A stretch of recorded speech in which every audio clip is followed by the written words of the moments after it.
మన ఆరోగ్యానికి ఎంతో మంచిదైనటువంటి అవిసె గింజలను మన ఫుడ్‌లో ఏ విధంగా భాగం చేసుకోవాలి అంటే, ముందుగా అవిసె గింజలను తెచ్చుకొని, ఇప్పుడు స్టవ్ ఆన్ చేసుకొని, ఖాళీ ప్యాన్‌లో ఆయిల్ ఏమీ లేకుండా ఈ అవిసె గింజల్ని కంటిన్యూగా తిప్పుకుంటూ ఈ విధంగా ఫ్రై చేసుకోవాలి. ఇలా అవిసె గింజలన్నీ కలర్ చేంజ్ అయ్యి, ఈ విధంగా చిటపట్లాడితే మనకు మంచి అరోమా వస్తుందండి. అలా స్మెల్ వచ్చి చిటపట్లాడేదాకా ఫ్రై చేసుకొని, ఇక స్టవ్ ఆఫ్ చేసేసుకోవచ్చు. ఇక్కడ పచ్చ అవిసె గింజల కలర్ ఈ విధంగా ఉంటుంది. ఫ్రై చేసిన తర్వాత ఇలా థిక్ కలర్‌లోకి వస్తుంది.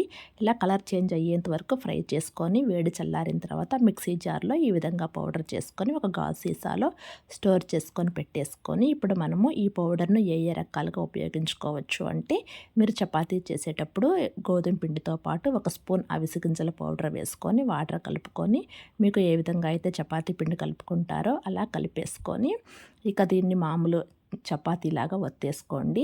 ఫస్టే ఎక్కువ అవిసె గింజల పౌడర్ వేసుకోవద్దు. ఒక స్పూన్ వరకు వేసుకోండి. మనం కర్రీతో తింటాం కాబట్టి పెద్ద తేడా అయితే తెలీదండి.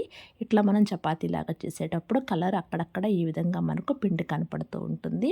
ఇంకా అలవాటయ్యి టేస్ట్ నచ్చితే తర్వాత ఇంకా 3 స్పూన్స్ వరకు యాడ్ చేసుకోవచ్చు. ఇలా చపాతీలు కాల్చేసుకొని తింటే సరిపోతుంది.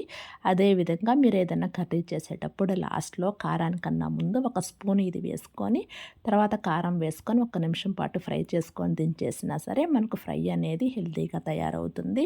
ఇలా క్యాప్సికము, చిక్కుడుకాయ, వంకాయ, దొండకాయ ఇలా అన్ని ఫ్రైలో కూడా ట్రై చేయండి. అలాగే మీరు పల్లీ చిక్కీ చేసేటప్పుడు వీటిలో పల్లీలతో పాటు ఇలా ఫ్రై చేసిన అవిసె గింజలు కానీ, లేకుంటే అవిసె గింజల పౌడర్ కానీ వేసి ఆ చిక్కీని ప్రిపేర్ చేసుకున్నా సరే ఇంకా హెల్తీ చిక్కీగా తయారవుతుంది. ఇలా అన్ని రకాలుగా ట్రై చేసి చూడండి.